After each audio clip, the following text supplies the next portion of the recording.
Hey guys, welcome back to the channel. In today's video, I'm going to show you how to use Digit with multiple currencies.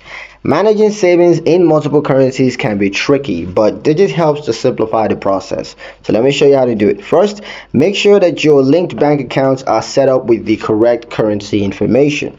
Digit will automatically recognize the currency of each account that you link and also track savings accordingly.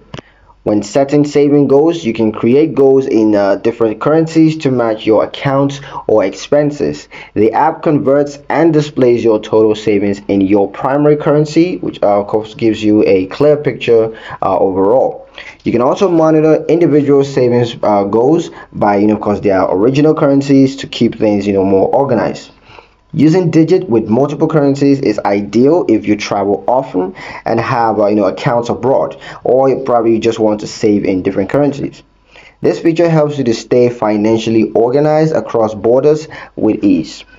That's pretty much it for the video, guys. Thanks for watching. If this guide helped you, then don't forget to like and subscribe for more tips on managing your money with Digit. And don't forget to ring that notification bell so you never miss another update in the future. Thank you guys for watching, and I'll see you in the next one.